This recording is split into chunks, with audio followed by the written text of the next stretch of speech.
Gift to all of you is my channel May Round Joy. Today, I'm going to explain Blue Lock Season 3. Ness comes forward and says that he admires his hard work, but that he should at least use his blue light glasses. Kaiser thanks him before telling Ness that he's always managed to crush all of the clueless rookies, second-rate veterans, fading superstars, and you could even say that Kaiser is his happiest when he's crushing other people's lives. But even so, it's something about Isagi that he can't seem to beat, and even says that in the last game, Isagi definitely surpassed his expectations. Ness tries to defend Kaiser right off the bat, saying that Isagi gave up on trying to score, and therefore Kaiser is better than him.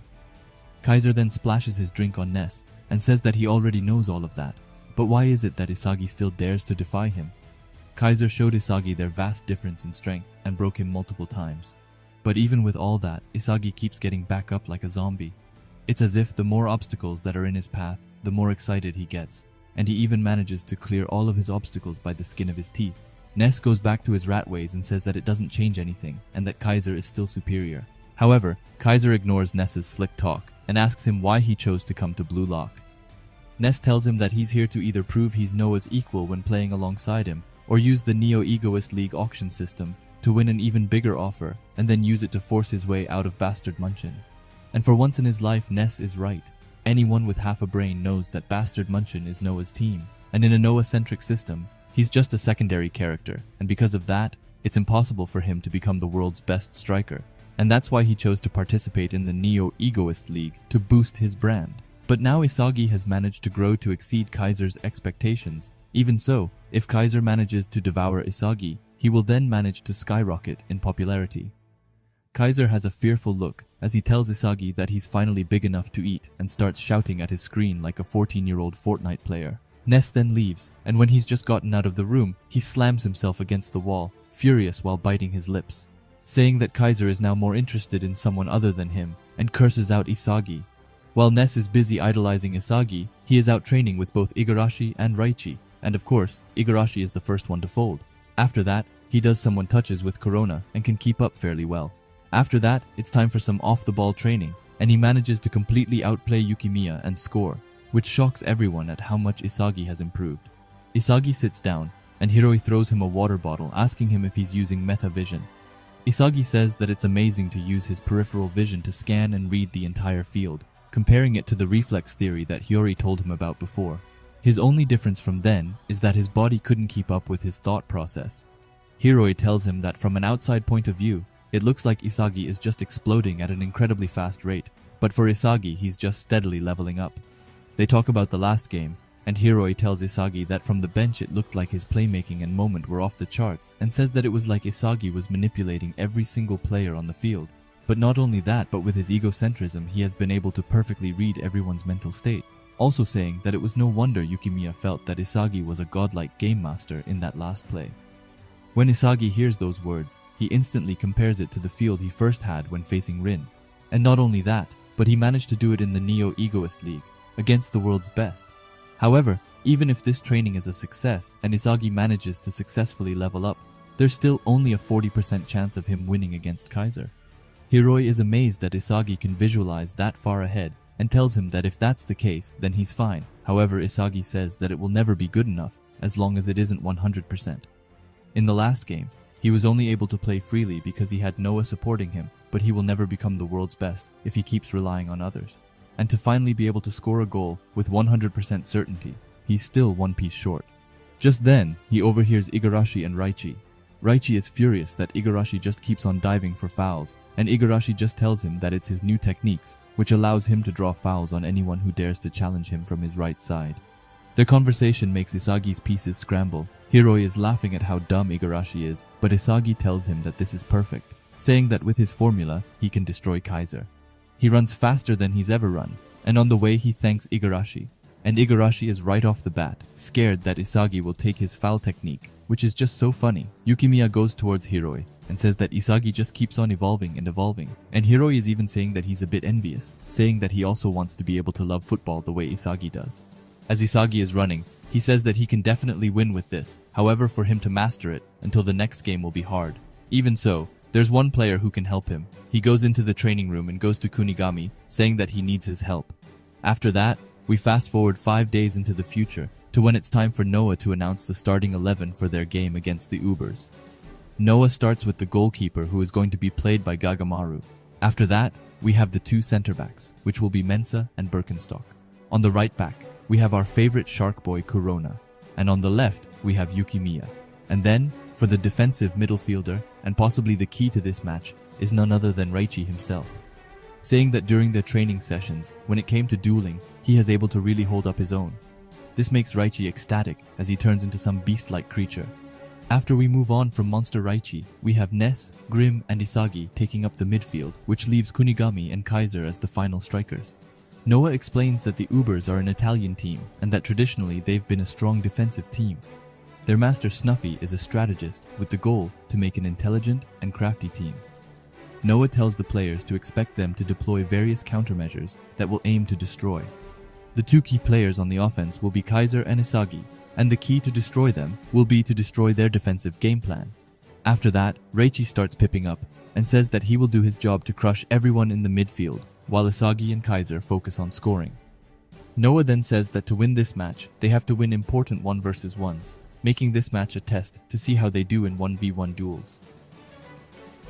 Noah then tells Kaiser not to get too fixated on Isagi, as Noah won't tolerate Kaiser's irrational and illogical plays anymore, ending it by telling them that if they are a striker, then they will have to prove it by scoring goals. The bastard Munchin players start to walk out, but in the hall, Kaiser reminds Isagi that it's whoever scores the most goals that win, and tells him not to run away. After that, they get out on the field and meet up with the Ubers. The Ubers greet Isagi, and all of them are ready for payback, but the one who's the most fired up of them all is Baru, who goes to Isagi and straight up headbutts him. Isagi notices Baru's red highlights right off the bat and calls him out for it, calling him a narcissist. Even so, Baru says that he's proud over them and that he put them in to celebrate 100 million, while calling out Isagi for only being worth a pity of 50 million. But the Ubers players quickly come to ruin Baru's pride, as Aiku says that Baru suddenly wanted to pump himself up before facing Isagi. Baru quickly denies those claims and says that he suddenly wanted to go for a different look. However, Aryu and Nico add on, with Aryu saying that he's like a girl before a date, and Nico calling him Princess Baru. And because of that, they end up in a headlock by Baru, you know, just the typical Baru. Aiku then tells Isagi that the ones who'll be sitting on the Blue Lock's throne will be the Ubers, and that just sounds so cold.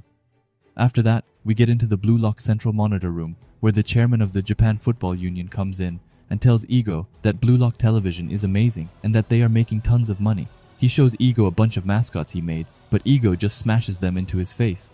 Ego asks if that was all he came for, and the chairman says that it was. However, he also reminds Ego about the promise he made when he approved Blue Lock Television, and I'm so curious to know what the promise was, and if you have any guesses, then please leave it down in the comments. Back on the pitch, Isagi is thinking to himself, saying that he knows what he needs to do, and that he put in the necessary work during training. All that's left is for him to prove that his theory works in the actual game. And with that, the kickstart of the match starts. Kaiser and Ness trades passes to start it off like always, and as they are doing so, Isagi is looking at them from the side, saying that Uber's formation is an ultra-defensive formation that's tightly packed in the center, and even if they manage to shake their marks in the 1v1, the other Uber's players will immediately press them with 2 or even 3 players. Kaiser comes to Nico, and Nico thanks Kaiser for making Isagi stronger. After that, Kaiser passes to Ness. However, Ness jumps over it and lets it roll over to Grim. After Grim has gotten the ball, that's when Ness starts to run all that he can, moving all the way to the front. It looks like the ball is going to Ness, but in reality, he's just the bait for a much bigger fish, which of course is Kaiser, who's currently battling Nico. Isagi is amazed that they were able to break Uber's formation by making Ness make a run from the midfield. However, as the ball falls to Kaiser, another one appears. He cuts off the pass with pinpoint accuracy, and that's when we get to know that it's the heartbeat of Uber's defense, and also a next-generation World 11 by the name of Don Lorenzo the Ace Eater. Isagi says that Lorenzo managed to instantly catch on to Kaiser's unpredictable attack, and then positioned himself perfectly so that he could shut it down in one move, calling Lorenzo's vision, positioning, and physical ability all top-notch. Kaiser tells Lorenzo to stop laughing, and that every time he shows off those golden teeth of his, it pisses Kaiser off. Lorenzo ignores that, and asks Kaiser if he's worth more than 300 million yen if he managed to shut Kaiser down. Kaiser just calls him a creepy, gold-toothed loan shark who only seeks people as money, which Lorenzo responds with a quote saying that there's nothing in this world that money can't buy, showing us his obsession with money. Then Lorenzo starts to brutally just point at everyone saying how much they are worth. Kind of rude. However, after that, he asks them if they are ready for their counterattack. Lorenzo is about to pass a long cross-up on the field, however Kunigami comes to stop him, but ends up with broken ankles by Lorenzo, who beautifully gets away from him, only to find Raichi behind. Raichi tells him to just try and get past him, however Lorenzo kind of owns him by calling him worthless, as he's worth absolutely zero, before doing some crazy ninja moves to get behind Raichi. Lorenzo makes a one-touch with Sendo to get behind Yukimiya. Igarashi gets up from his seat and tells them to do something to stop Lorenzo. Beside him, we have Hiroi, who's carefully watching the field saying that this is really bad. On defense, the Ubers string together consecutive presses and funnel their opponent towards Lorenzo, who lies in wait on the back line, and as soon as Lorenzo steals the ball, they make a switch. This makes it into a flexible system where Nico drops back to play centre-back while Lorenzo participates in the attack. They use their large number of players to their advantage to attack all at once and create a long-range zombie counter-attack. Lorenzo goes into a shooting stance and baits that guy that I forgot the name of. Corona goes to stop him, but Hiroi thinks that it's a mistake, and that the second they focus too much on stopping Lorenzo, they lose track of the one player who absolutely thrives in these situations, which of course is the king himself, Baru Shuei. Hiroi says Baru and Lorenzo together make a system where the two kings of offense and defense combine forces, saying that this is Uber's goal-scoring formula. However, before the ball can even get to Baru, someone stops it. And who else would it be, if not Isagi Yoichi? Isagi takes the ball and makes some really cool slide on the ground, but he says that it's nice to finally see the trick behind his hat trick, before saying that he will be taking the ball. Even Lorenzo is shocked that he's only worth 50 million. Isagi now has the ball. While running away from Baru, Isagi says that his body is now able to keep up a lot better with his thought. We can assume that Isagi went through some intense training with Kunigami before this match, as Isagi went to Kunigami for help some chapters ago. After that, we get these incredible panels with pieces flying everywhere, and Isagi saying that it's time to score of the counterattack. And who else would assist Isagi if it weren't for our favorite shark boy Corona, who alongside Isagi trades passes. Yukimiya is looking at the duo from afar as he says that attack with a counterattack of their own. With Lorenzo so high up the field, the Ubers still haven't organized their defense, and right now, Isagi and Corona is able to steamroll through the field. It seems like Isagi has really worked hard to improve for this match, because his passing drills with Corona have really paid off. However, Isagi will get into some trouble, as Yukimiya says that he will change his target to him, and tells him to not take any hard feelings, as this is their team's philosophy, devouring each other to create chemical reactions. However, Yukimiya is once again catching another L, as Isagi uses Yukimiya to get behind one of the Uber's defender. Yukimiya compliments Isagi, and says that his dribblings have drastically improved. However, it's more than that, because to get past the incoming defender, Isagi deliberately used Yukimiya as bait. Isagi finally has the thing which has been holding him down, a body to maximize his vision. As Isagi is running away, Yukimiya says that he is still evolving, and that it's expected of his rival. After that, we see Kaiser, who has his eyes on Isagi, and is probably thinking of a way to steal the ball away, but that quickly goes into ruin as Lorenzo blocks him. And I find it so funny that it's almost more players of Bastard Munchin who is trying to get the ball from Isagi than the Ubers. After that, we finally get to see Nico, and I wish the author showed him more because I love his character. Anyway, he says that since Lorenzo is marking Kaiser, he won't be able to fall back, and if they get hit on the counter in this situation, their first priority as defenders isn't to steal the ball, but rather focus on slowing down their attack. A defensive formation designed to stop a quick counter-attack by slowing down the pace of the game. However, their plan gets quickly thrown to the side, as Isagi isn't slowing down, but instead charging in. And Nico quickly realizes that Isagi and Corona knew that they were going to defend like this, so they have no choice but to challenge them in a speed battle. Isagi slips between Nico and Aiku, and is now headed to the goal. Corona passes him, but just then, Isagi gets accompanied. And of course, it isn't anyone from the Ubers, but instead, his own teammate again. But this time, it's Ness who tells Isagi that in the event of Lorenzo getting hold of Kaiser, it's then his job to crush Isagi by any means necessary. He says that after studying Isagi's direct shot, he realized that it's trash, a defective shot that he can only shoot with his right foot. Ness has a smug look on his face as he says that once he knocks Isagi off balance, he's finished. But Isagi asks him to think again as he uses his left foot, creating a lefty shot which goes right into the net, shocking everyone. But most importantly, giving Bastard Munchin a 1-goal lead, the one who is most stunned of them all is Ness, who in shock asks Isagi what he did. After that, we can see different families all over the world being ecstatic over Isagi. However, I want to quickly focus in on this guy. If you have forgotten, then this was Isagi's first true fan. He came up to Isagi after the U20 match and asks him to shake his hand, which was so adorable. I really like how the Blue Lock authors keep on showing him in different places. It makes it feel much more special and reminiscing in some kind of way. Anyway, back to the game. Ness is almost too stunned to speak. His voice is shaky when he confronts Isagi.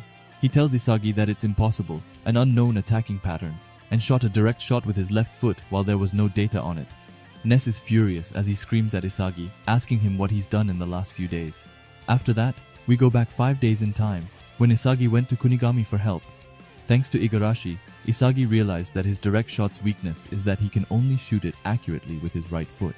However, Kunigami became two-footed after he copied Noel Noah's physical abilities, and then Isagi asks him to teach him. Kunigami is a bit freaked out, calling Isagi clingy and disgusting. Isagi is still determined, so he follows him and asks Kunigami to let him train together so that Isagi can study his body. Kunigami stops and says absolutely not, and that Isagi will just end up destroying his specs. Kunigami tells him that he became two-footed to survive the wild card. Even so, it only worked because he had the necessary physical attributes to pull it off. If Isagi were to try copying Kunigami, he would end up bulking up in the wrong place and then lose his body's balance, meaning that there's only a greater chance that his performance will deteriorate. As Kunigami walks out, he tells Isagi to forget about shortcuts to become stronger, telling him that if he goes for that route, he's finished as a football player. Isagi thinks that Kunigami just warned him, saying that Kunigami is still a good guy after all, before going after him. As they are going around the corner, they meet up with Chigiri, who tells Kunigami that he finally found him.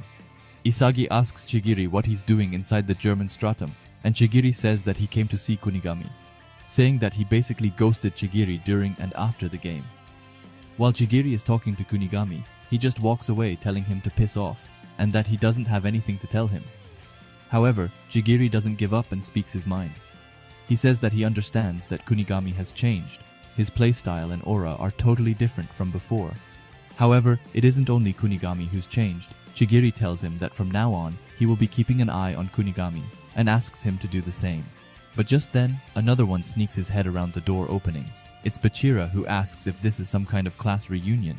Before rushing over and saying that he will join in, he throws the football in Isagi's face. Bachira says that he saw the Bastard vs. Manshine match on the monitor, saying that it was awesome and that they were all dripping ego juice from their body. Now I'm not even going to try speculating what ego juice is, so let's just leave that to Bachira. He continues telling them that Kunigami's goal and Isagi's movements were totally insane, not to mention how crazy Chigiri's goal was. Anyway, he originally came over to ask Kunigami if they could train together. While this is happening, we can see Isagi cooking up some nasty piece for him to evolve, as he looks at Bachira and Chigiri and says that it's not like they totally changed their playstyle. Rather, they made minor adjustments that further maximized and enhanced their strongest weapons. So maybe there's no need to change everything. Isagi was too hung up on being two-footed, while what he really wanted was to customize his weapon for his left foot. While Isagi continues to level up his primary weapon, the direct shot, and if he can manage to just acquire a secondary weapon, then it will complete everything. And after that, the four of them start a 2 vs 2 match against each other, which makes me so nostalgic back to the start of the series, when they really were acting like this. After that, we are right off the bat greeted by Aiku, who looks at Isagi amazed. He says that a lefty direct shot is amazing, calling it a cheat code. However, it's impossible to become two-footed in just a couple of days, meaning that Isagi's lefty shot has to have some kind of weakness to it. Lorenzo goes forward toward Isagi, pointing his finger at him. He says that he's taken a liking to Isagi and that he definitely isn't worth 50 million. He tells Isagi that he's now considered an ace like Kaiser, and the man himself, Isagi, coldly tells him to be sure not to pick the wrong guy to mark, ending it by calling Lorenzo a zombie bastard. After that, Lorenzo walks past him with a menacing aura, telling him to not get cocky after scoring one lucky goal, also making some kitty noises, and I'm all for it. He smiles and tells the Ubers that it's time to get to work, and with that, the game restarts. Isagi thinks that it's time to focus, try to steal the ball again, and go and score his second goal. But he quickly realizes that Lorenzo isn't moving up. As Nico and Sendo are trading passes, Isagi notices that the speed of their offense is slower, saying that they're prioritizing possession and slowly inching their way up the field. It's like they are waiting for the right time to flip their switch. However, Isagi says that as long as he can manage to keep track of Baru's heavy offensive, he can manage to devour them. Just then, we get a flashback to the first time the players met Snuffy. Both Nico and Sendo say that he's a very carefree and laid-back master. Before they start, Snuffy has a question prepared. He asks the players what football means to them. Sendo is first up and says that it's his dream.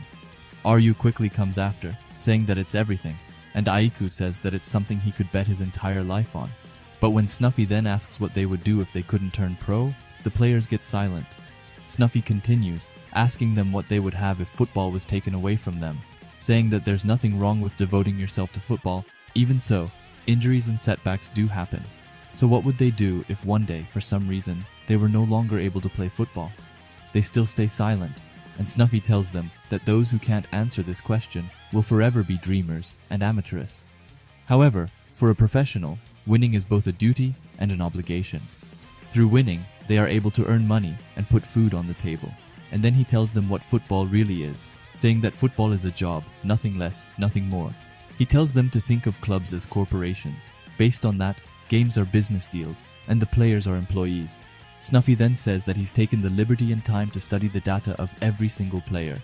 Everything from the game plan, offense, defense, and situational football, and all of the various strategies now lay right in front of them. Sendo is right off the bat ecstatic, saying that it's amazing. Meanwhile, Aiku asks Snuffy if he managed to come up with all of these strategies himself. He did, and says that if they remember all the strategies he came up with and execute them flawlessly, they will win. After that, we see that the players under Snuffy's command are almost acting like soldiers. Before we leave the flashback, Nico has some additional comments to make. He says that all of Snuffy's strategies make full use of their individual capabilities. Snuffy even prepared different variations depending on the lineup. Then we get a rare panel of Nico showing his eyes. Let's be honest, these panels are becoming like rare Pokemon cards that you have to capture. Anyway, he says that if they manage to survive here, then they will without a doubt be exponentially stronger, which pumps out all of the Blue Lock players. And with that, we get back into the intense game between the Ubers and Bastard Munchin. Up to this point, Isagi has carefully studied Baru's movements and found the perfect place where he can intercept. He goes up, and as he thought, he easily gets the ball. But just then, Baru commands the players to get Isagi. Sendo, alongside two no-names, goes for Isagi's neck. Isagi is caught off guard, saying that a high press happened the second he managed to steal the ball. However, it doesn't stop there, as it's a multi-coordinate press as well. Shark Boy tries to help, but is of no use, as Isagi has no time to use metavision. And just then, Nico comes in and sweeps the ball away, telling Isagi that he fell for their trap. As Nico is running away, Isagi is left behind, thinking about what just happened. Was the whole sequence just a part of their plan? Attack slowly through low-risk strategies, and if the opponent manages to steal the ball away, steal it back right away with a fast, coordinated high press. And after regaining possession, take full advantage of the short counter. Finally, he says that it's like all of those 11 players are one huge organism. And to end it off, we see Snuffy with his big-ass nose, telling Ubers to advance. And they do just that as they are coming in full force against Bastard Munchin's defense. The Ubers are passing the ball between each other so much that Gagamaru has no idea who it will be that takes the final shot. But in the end, the ball falls to Baru. Gagamaru is sure that he will shoot, and Yukimiya even comes to back him up. But to their surprise, Baru actually passes to Nico, who then makes a switch with Sendao. But suddenly, the ball falls into the midst of it all, and Gagamaru can't see anything that is going on, making him clueless as to who has the ball. But then suddenly he sees the ball going at the goal. But you know how Blue Lock likes to do it, so we jump straight into a flashback before we are able to see what actually happens. As Snuffy was having his speech about football being a job, Baru suddenly walks away and calls it a weak philosophy, saying that he didn't come here to play a weak-willed brand of football. Even as Baru is leaving, Snuffy just says that he's interesting. After that, we get into the training field where Baru is training his shooting skills. As he's training, Snuffy comes by and tells Baru that his physical specs are top-notch, saying that Baru is the most suited striker in the Ubers. And therefore Snuffy asks him to, even if he's faking it, just try his football philosophy. However, Baru is getting second-hand embarrassment from Snuffy. Baru tells him that he refuses, and that football isn't a job for him, but a way for him to become a king. After that, he's going to conquer the world his way, and that's why if Snuffy wants to utilize him, he has to adjust to Baru's philosophy, which I'm not even sure if he's got one. Snuffy just starts to laugh before quickly taking the ball from Baru, which shocks him. As Baru is trying to take the ball back, Snuffy tells him that before he was a footballer, he was just a person, and if you can't understand the difference, then he's just an amateur after all. Snuffy just keeps on embarrassing Baru as he shouts about becoming the world's #1 striker. Then Snuffy throws in a curveball and says that there was a time when he was just like Baru, getting by life solely off his talent, and alongside him, he had his best friend. Together, they took full advantage of the wealth and luxuries that come with becoming a superstar player. They fully believed that they were going to be kings of the football world, but they fucked up. They skipped training and their skills diminished, suffered injuries due to overwork, and then lost their place in the starting 11 followed by several scandals. However, when a man falls, it only takes an instant. Baru screams and asks what some loser's story has to do with him. Snuffy tells Baru that finally his spirit shattered, and his best friend killed himself. This finally makes Baru shut up, as Snuffy asks him if he will be able to love himself when he's no longer viewed as a genius. Snuffy tells Baru to value his life, and once again asks him to work together to succeed as Uber's next king. However, even then Baru refuses, saying that he isn't like Snuffy's friend who killed himself, and that he doesn't want a crown that's been handed down to him. As he leaves, he sees the whole Uber squad listening in from outside. Aiku is shocked at Baru refusing Snuffy's golden opportunity, while Baru is shocked at how they can believe Snuffy's crap. Baru then goes into his meditation room, where he puts on a relaxing forest. However, it quickly gets changed to a movie by Lorenzo, who comes in with a bag of popcorn. Lorenzo tells Baru that Snuffy has taken an interest in him. Even so, Baru isn't concerned by it, and is more concerned by Lorenzo spilling popcorn on the floor. Lorenzo says that Snuffy wins trophies for every team he plays for, and that's how he gained the name as the Crown Messenger. However, that's not the real reason why he plays football. The reason why is that he aims to win in all the Big 5 leagues to then achieve the dream he once shared with his best friend. And the series he's left is the Italy League with the Ubers. When he's managed to win a trophy with the Ubers, he will move on to becoming a coach, and that's why he's looking for a striker to succeed him. Baru is still not interested in their offer, so Lorenzo tries a different approach, which is to show off his golden teeth while having a proud look on his face. Lorenzo tells Baru that he used to live in a shithole when he was little, and after his parents abandoned him, he survived on the streets by swindling people out of their money. He was on the verge of dying, but that's when Snuffy came forward to him and asked him to play football with him. Lorenzo didn't believe him, so he challenged Snuffy to give him golden teeth, which Snuffy did immediately. Baru is quickly getting bored and asks Lorenzo what his point with all of this is. And Lorenzo tells Baru that his point is that Snuffy isn't the type of guy who would abandon the less fortunate, and that he's crazy enough to give them a future. After that, Snuffy enters the room and tells them that it's time for training, and Lorenzo for some reason quickly turns into a dog.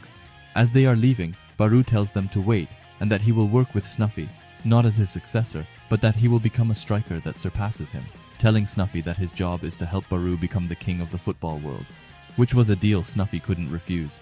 He tells Baru that from now on, the Ubers will act as his arms and legs, and that their strategies will only be centered around him. That's why Baru's job will be to refine and evolve his ability as a goal hunter, especially his 1v1s against the goalkeeper, starting with his mid-range curve shot from 28 meters, which are already top-notch. However, that shot is easy to stop if one can figure out its timing and motion, and that it definitely won't work against a world-class goalkeeper. After that, we get back into the game, where Baru is moving swiftly around on the field. The players have now managed to block Gagamaru's view, which gets them a spilled second blind spot. However, by the time he realizes it, it will already be too late, as Baru has already managed to get away a shot against him, which flawlessly goes in and makes the scores 1-1. And let us just take a moment to appreciate how cool this panel looks, with both Sendu and Nico coming to celebrate with Baru. Baru looks with an intense look at Isagi and asks him what's wrong, and wonders if that's all Isagi's got. On the other hand, we have Isagi over here who's totally mind-blown by Baru's goal, saying that the Ubers came up with a game plan designed to crush him, and as soon as they got the ball, they went on a furious counter. They didn't even leave a chance for Isagi to stop them, as they managed to execute their plan perfectly. However, it's more than that, as they were in perfect sync, which isn't something that can be taught easily, and on top of that, the timing to know when to execute their plan, saying that it's impossible to pull this off without some hardcore training, as he finally understands that this is the backbone of the Uber's strength.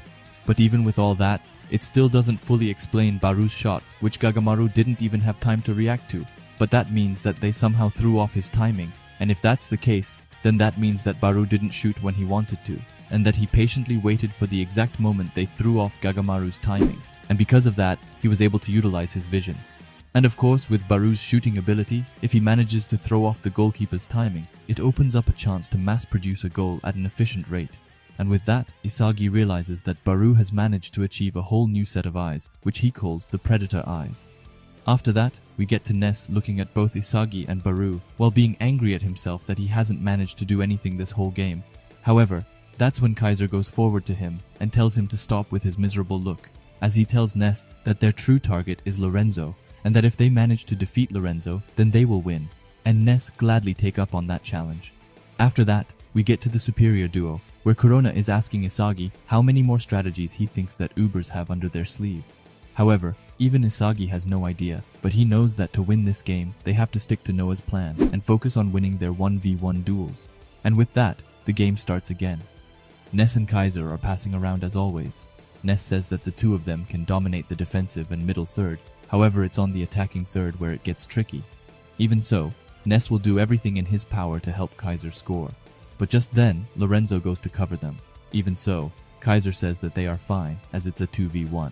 So Kaiser passes Ness and sprints behind Lorenzo, awaiting a pass from Ness, which he gets, however someone else reaches it first. And that one is the stylish master himself, Ryu, who jumps up and heads away the ball.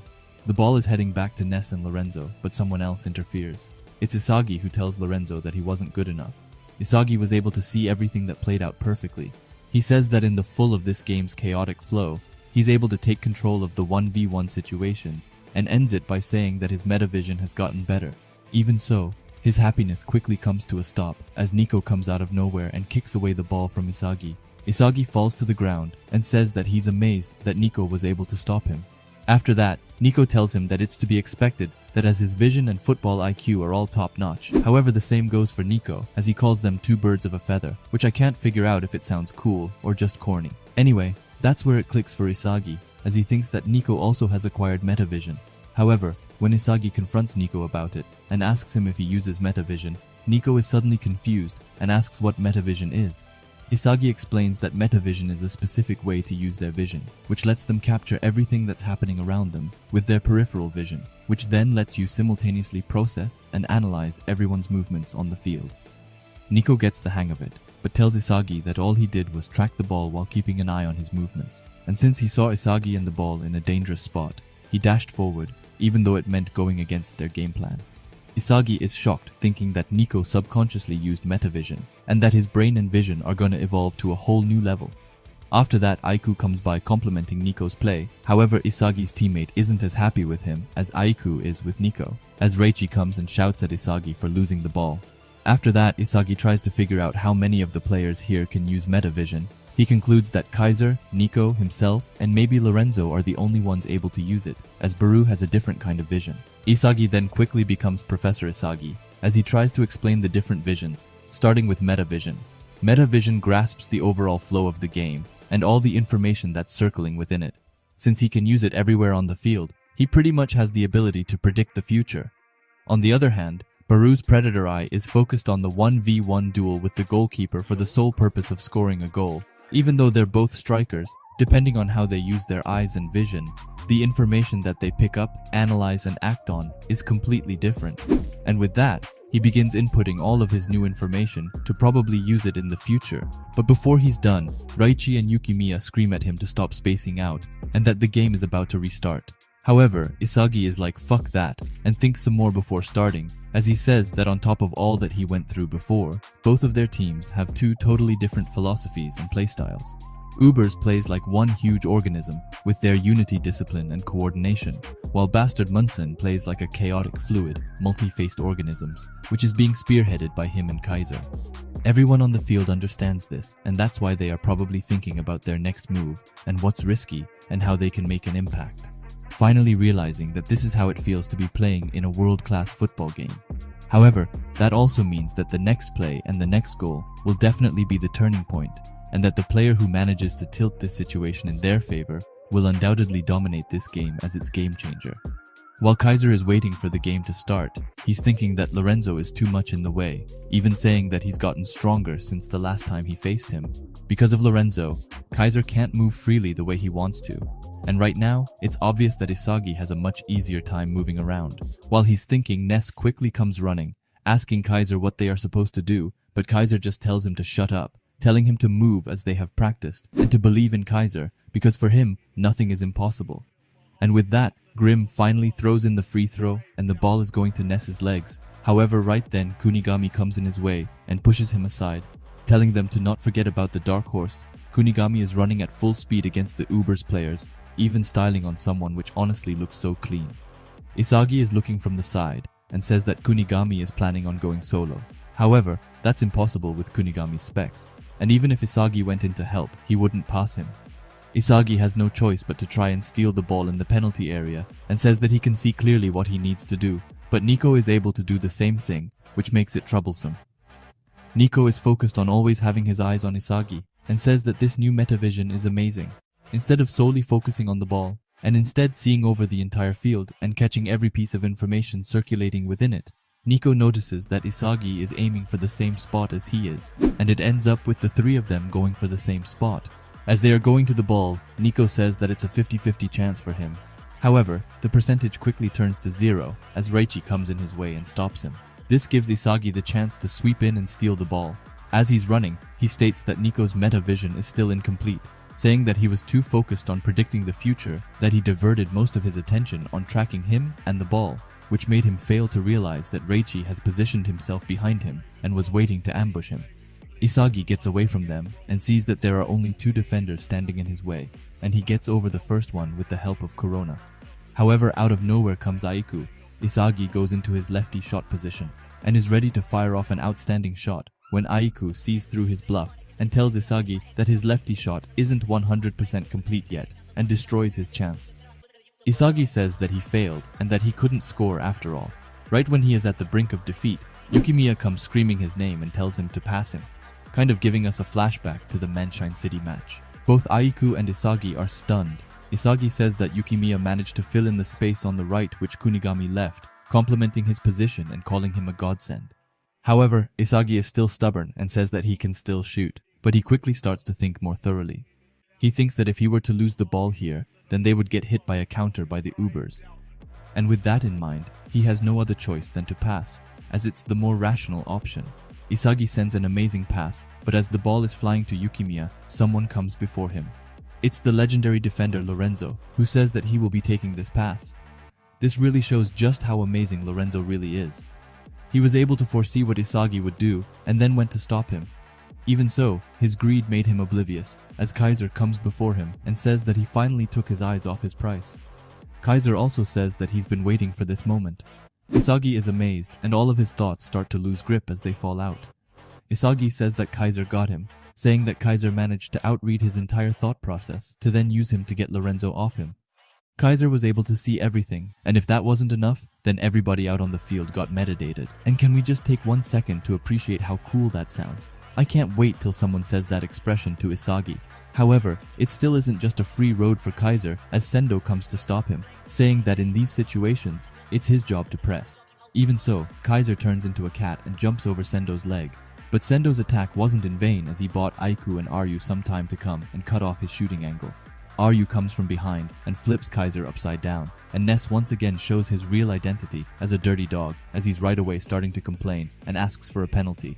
However, as Kaiser is in the sky, he tells them to eat shit and calls them losers before doing a Kaiser impact mid-air.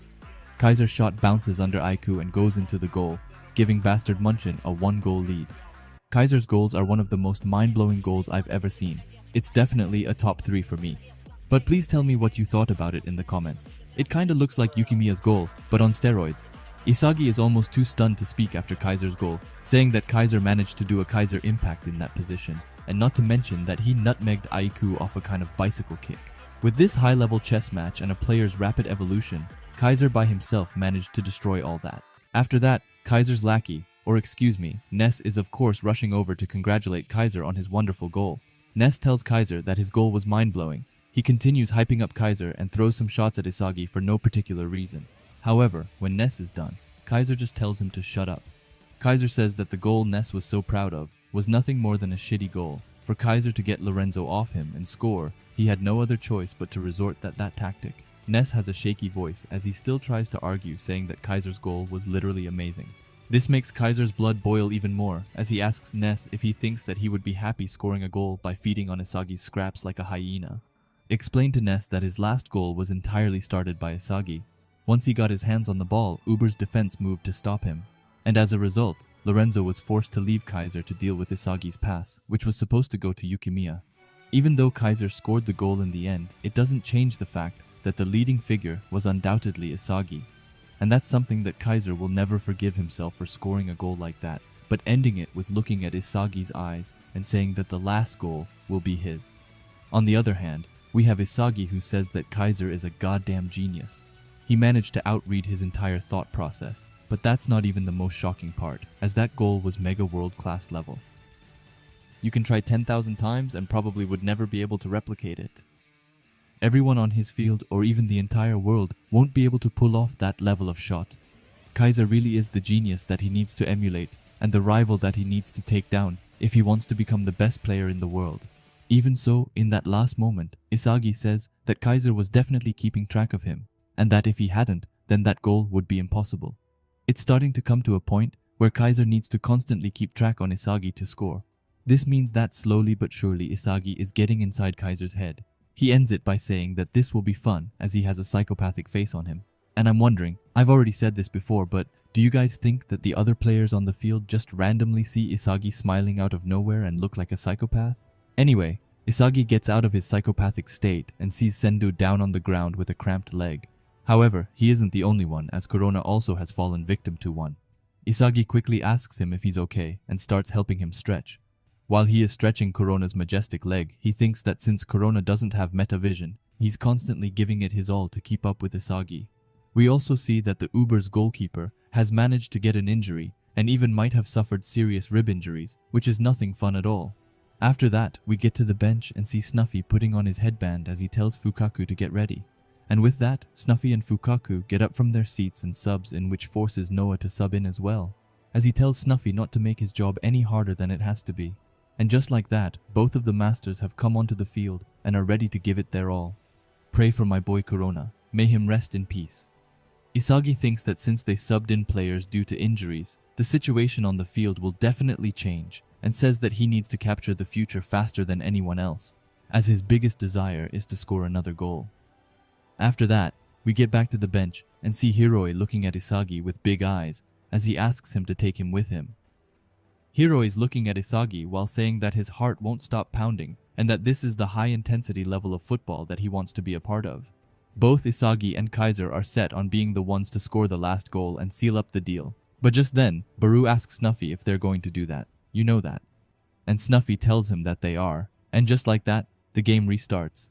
Isagi notices directly that the Uber's formation has changed, and that both Nico and Lorenzo both moved up, and also committed most of their players forward. Now that the Ubers have incorporated Nico's vision and playmaking with Lorenzo's outstanding dribbling in the middle, the ball doesn't stick as much, and the tempo has gotten noticeably faster. Even so, Isagi can't allow himself to be swept away by their fast tempo, and has to find the perfect spot where he can intercept, and he finally finds it. He goes to take the ball as it's headed to Lorenzo, however Snuffy reaches it before him, telling him that it is close, even borderline too close. He looks with the meta vision eyes, and says that the rumors are true after all, and that Isagi reads the game well. However, Isagi is in a shocked state, saying that Snuffy positioned himself to prevent any turnovers from happening. But not just that. Isagi also says that he got metadated by Snuffy, and I can't get enough of that expression. Even though he couldn't get the ball, Noah comes and tells him that he's going well, and tells Isagi that they will trap him, and Isagi is extremely happy that Noah linked up with his movements. However, even with Noah and Isagi, they don't stand a chance against Snuffy, who's keeping the ball as safe as a fortress. And before they know it, he's already passed away the ball to Lorenzo, who passes it along to Nico, who gets some competition as Ness comes in his way. Before Ness can do anything useful for once, Nico has already passed away the ball to Snuffy, who's still battling Noah. Snuffy encourages his team and tells them to not even give Bastard Munchin the slightest chance to think. Snuffy sees Baru in the box, and legit passes the ball on a player from Bastard Munchin to then get it to Baru, which has to be one of the coldest passes I've ever seen. Baru gets the ball, and Gagamaru knows that he's in big trouble as Baru is filled with options and Gagamaru has no way of stopping all of them. Baru shoots, but gets double blocked by both Kaiser and Isagi, who fall on the ground with their legs crossed. How cute. Isagi says that it was good that they managed to hold on, however he's disappointed that Kaiser managed to see the same thing as he did. Even so, they are in a really bad spot and are barely hanging on by the skin of their teeth, not to mention that it's obvious that the player who's controlling the game is none other than Snuffy, who's already got another attacking pattern for Ubers to try out, and Isagi is stuck trying to think of a way to beat him. Snuffy is still in possession of the ball as he and the Ubers continue to advance. Isagi thinks that they might be done for, and that their defense is barely hanging on, as he wonders what kind of brain Snuffy has. Snuffy passes to Lorenzo, and Isagi notices right away this is once again another attacking pattern, and if he were to go in blindly, he would get shut down instantly, so he has no choice but to carefully observe their movements and find a way to crush Snuffy's world-class tactic. Lorenzo passes another one from the Ubers, who are continuing their attack on the left side, which leaves everyone worried about a possible cross. This makes them forget about the real threat, who is Snuffy, and he's carefully slipping through their blind spots. The pass is going to Snuffy, who luckily gets some trouble by Kaiser, who was able to see that Snuffy was wide open. Even so, he doesn't stand a chance, as Snuffy jumps up and heads away the ball over Kaiser's head. The ball has a crazy bounce with it as it's going to Nico, who's in a duel with Noah. And I just found it really funny that Noah called him Pipsqueak. It's just something about that word. Anyway, Nico tells Noah that everything is going as planned, as he makes a backheel pass to Baru, who's coming at an incredible speed behind them. Even so, Isagi is able to see through it and manages to come and stop him at the last second. The ball goes out of bounds, which gives Ubers a throw-in. Isagi knows that they are only holding on thanks to Noah, Kaiser, and himself being able to read their attacks. Since the three of them are covering the team's blind spots, they haven't conceded a goal, but even with the three of them covering, they're completely on the defensive and are barely able to hold their ground. Right now, he doesn't have the slightest image of stealing the ball and attacking, not to mention that Snuffy is completely different from Chris and Lavinho, who are just focused on scoring their own goals. Meanwhile, Snuffy is over here doing everything he can to maximize the effectiveness of his team's strategies. He's not using his superb body balance, physicality, or goal-scoring abilities as a striker. Rather, he's using his abilities to help his team score goals with the tactics they came up with. And finally, Isagi says that he's got it, Snuffy's thought process, and that this guy is just making sure that the rest of the team follows their tactics, like a watchman. It's no wonder that he can outread Isagi's metavision, since Snuffy's focused on surveying the game, and it's easy to contain a guy who's selfishly trying to steal the ball to score goals. However, he can't keep playing defensively and barely solving their tactics, and he's got to seize the initiative and force Snuffy to react to him, saying that if he can't see further into the future, then he can't win. Just then, Noah comes by and asks Isagi if it's hard playing against Snuffy. Isagi says that it is, and Noah explains that the core of Snuffy's playstyle is Jujutsu, which originated from Japan, which Snuffy has managed to incorporate into his playstyle. The core training, biomechanics, and close combat. Snuffy incorporates all of the Jujutsu principles and fuses them with football. Thanks to that, Snuffy's already world-class hold-up plays and ball retention skills became even more refined, not to mention his passing and scoring. Noah tells Isagi that strictly from a striker's perspective, he's stronger than Snuffy, but from a round perspective, he's the more versatile and flexible football, calling Snuffy the best player in the world based on overall abilities. After that, Isagi finally asks the question, which will determine the rest of the game, as he asks Noah how they will defeat him. However, Noah says with a funny face that he's clueless, saying that Ubers are moving as a team and efficiently launching one attack after another. Meanwhile, Bastard Munchin is disorganized since most of them can't predict their plays. Even though Noah has no clue how to beat Snuffy, he asks Isagi to hold out for 3 minutes and wait for the masters to forcefully leave. As Noah walks away, he tells Isagi that sometimes being patient will open up a path. This sentence sparks something in Isagi. Noah tells Isagi to stop spacing out and that the match will continue, but when he looks back, he can see Isagi already sprinting away. Isagi thinks that with this new way, he can surpass Snuffy as he runs to Raichi and asks him if he's willing to die. Ubers is beginning to start their throw-in. Meanwhile, we see Isagi and Raichi arguing with each other. Drago throws the ball to Nico, who passes it straight back to him, and he then gives it to Lorenzo. As the Ubers are advancing on the field, Raichi comes before Snuffy. Before we can see any more of it, we finally get back and see what it was that Isagi told Raichi. Isagi told Raichi to man-mark Snuffy, making it a duel between the two. Raichi couldn't believe it, telling Isagi not to say something so nonchalantly, and that it was that easy, he would already be doing it. Isagi says that he's right, but what Isagi wants him to do isn't the typical man-marking. It's only limited to an area of 2 meters radius half circle, which in other words just means a protractor man-marking. Isagi wants Reichi to constantly position himself in front of Snuffy inside of that 2-meter radius, and if the ball comes inside that area, he's free to go and steal the ball. But the most important part isn't taking the ball away from Snuffy, but keeping Snuffy in front of him within that 2-meter radius no matter what. We get back to the game, and we see Reichi doing just that. As Reichi is keeping a close watch on Snuffy, we can hear Isagi's thoughts, as he says that this strategy is riding on Reichi's grit, stamina, and his ability to win 1 versus 1s. And if they screw up, Reichi will be a laughingstock, and his value will plummet. But if he somehow manages to contain Snuffy, then Reichi Jingo will instantly be a household name. Lorenzo passes the ball to Snuffy, which makes Reichi activate his sexy protractor mode, which even gets Snuffy to admit that Reichi is troublesome. Snuffy goes forward and pulls out some extremely cool dribbles, which almost catches Reichi off guard. But Reichi can hold on, as he knows that the main objective isn't to steal the ball. Reichi is doing all that he can to assert his position in Snuffy's radius. As Snuffy tries to push Reichi away, he can't, which makes him admit that Reichi's got a strong core on him. As Isagi is watching from the side, he says that this is perfect, telling him that just not getting beat is already a job well done, and with Reichi constantly in Snuffy's face, they can now limit a lot of his options. They have to consider a myriad of options, and it's impossible to predict the future. But if Reichi can limit even 1 or 2 of Snuffy's options, then the number of the attacking patterns Snuffy can use will decrease. Snuffy passes the ball, and the Ubers just pass the ball around for a bit, while Isagi thinks that by using the process of elimination, the player most likely to kickstart their attack is Lorenzo. Isagi was spot on as he came in between Lorenzo and the ball just in the last minute, which even shocked Lorenzo and showed that Reichi and Isagi's remote tag team defense was successful. But out of nowhere, a hand comes in Isagi's way. It's Aiku who says that this is awesome and that he's totally in the zone now. Aiku explains that if Snuffy gets man-marked, it's his job to recover the loose ball. And with the ball at his feet, he sends it over to Baru with one of the nastiest vertical passes I've ever seen, going past both Ness and Yukimiya. Baru is rushing towards the goal, but for some reason, Gagamaru isn't worried as he says that Isagi has done a good job and that he doesn't know why, but for some reason this time he will stop Baru. Baru is currently right in front of the goal with the ball at his feet. But that doesn't matter to Gagamaru, who has awakened some kind of sixth sense, or as he calls it, his wild instinct. Baru is getting ready to shoot, but Gagamaru knows that Baru isn't going to shoot just yet, which turns out to be true, as he does a chop feint instead. Gagamaru says that Baru's primary weapon is his right foot mid-range shot, which is why he'll shift the ball onto his right foot.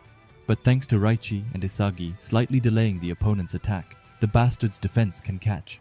One of Bastard's defenders is coming at Baru and is trying to stop him, but Gagamaru is still more ready than ever, as he knows that when the moment comes that he can't see Baru's shooting motion is when he will strike. And look at that, Gagamaru was spot on as he shot just when he anticipated it to. And because of that, the man and the myth actually manages to save one of Baru's shot, which is astonishing. Even Corona is shocked to his core by Gagamaru's save.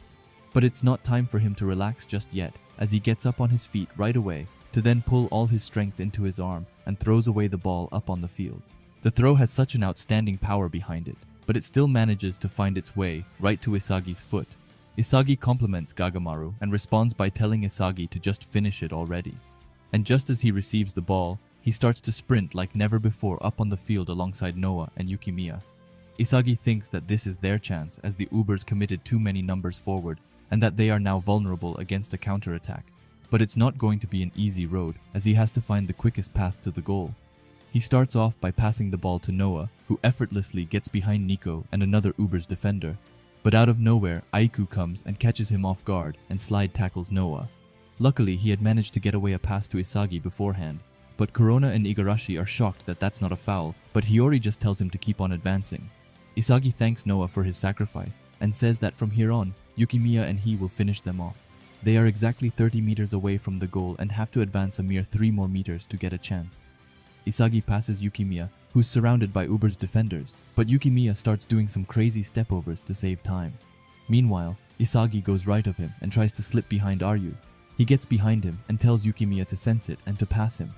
Both of them see each other, and Yukimiya manages to get away a lob pass to him, but they aren't exactly in sync, as it wasn't a lob pass as Isagi wanted, as he wanted a fastball sent right to his feet because he knows that at this level a lob pass is far too slow. And Isagi's got a point because Snuffy was able to catch up due to the lob pass, and he comes in between Isagi and the ball and gets rid of it. Because at this incredible level, even a half-second misalignment is a mistake. Isagi is pissed at his golden opportunity. No, his goal vision was dead on, but he was still one step short to outread someone with a world-class football IQ. Snuffy lands on the ground, and as the ball goes to one of the Uber's defenders, all of the Ubers start to advance as they continue another counterattack. Isagi is pissed, saying that just when they were barely managing to steal the ball and attack now, the Ubers are gonna hit them with a new, perfectly designed, multifaceted, highly coordinated counterattack. Isagi knows that he has to stop them, but just how? He doesn't know that for sure, but he knows that he's gotta get back on the defense right away and that he will figure out the rest later.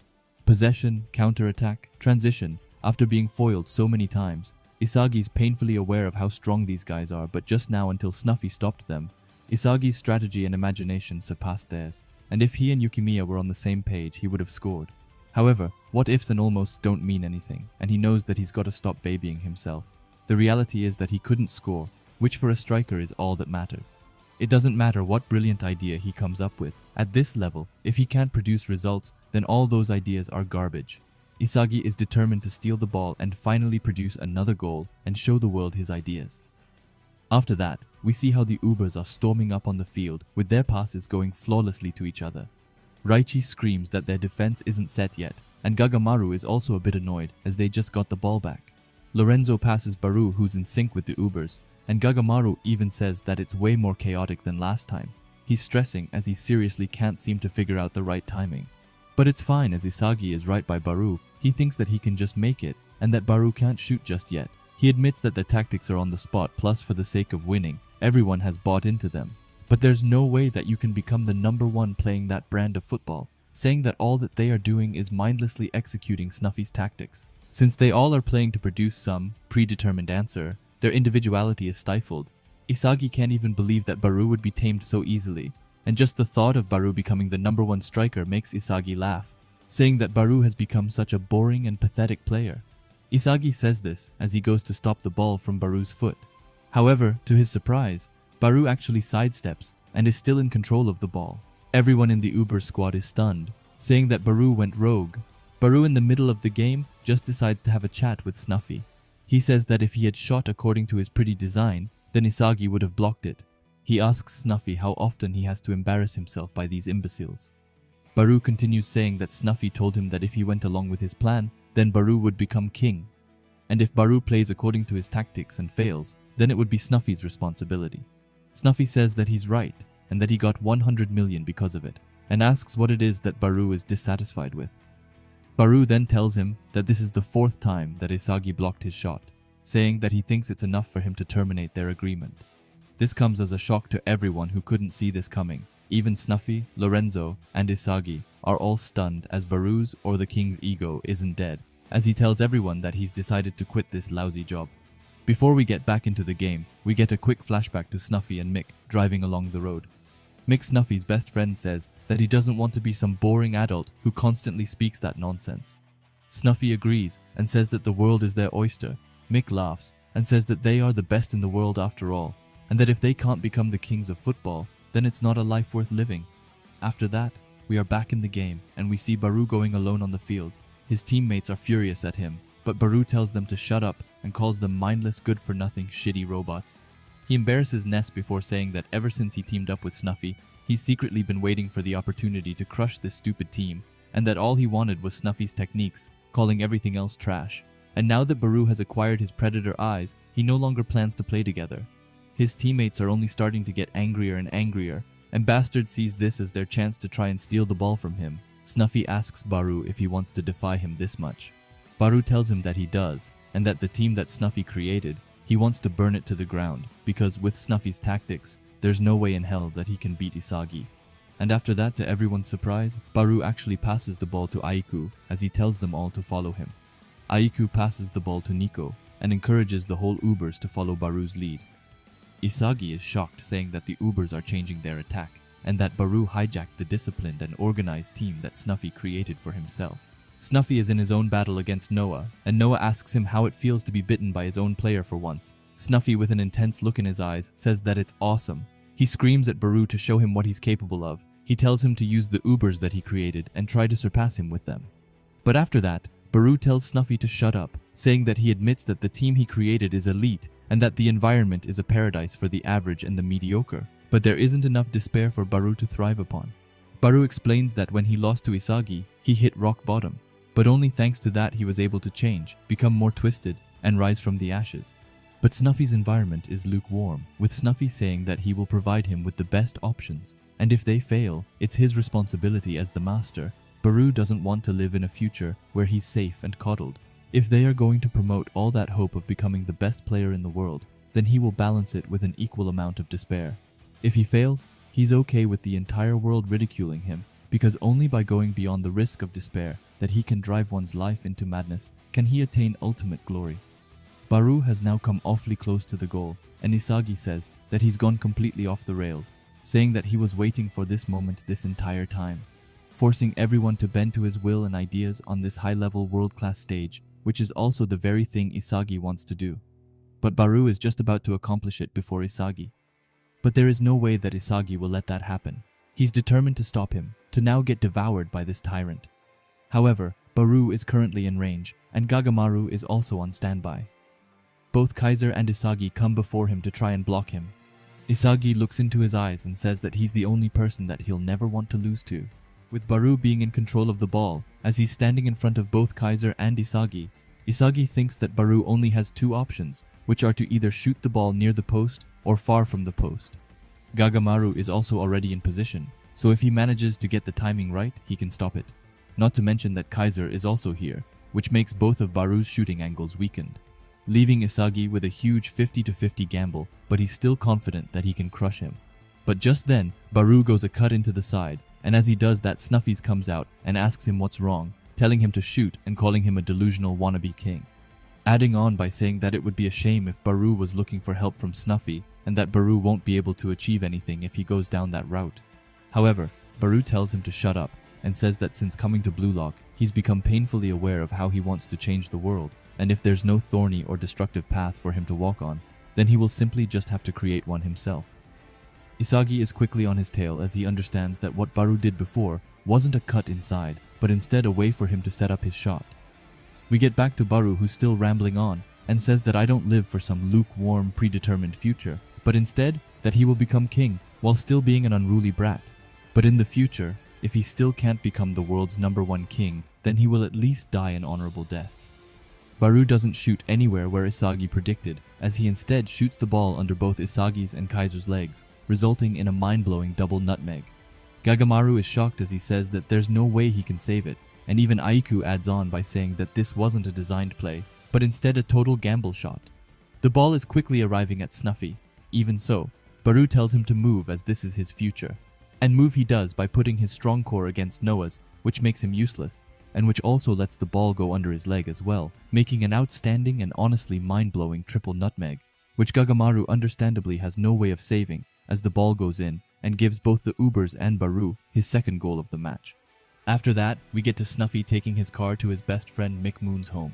As he's walking closer, he remembers Mick's words, saying that they will become the best players in the world, however. When he enters the house, he finds Mick dead on the floor.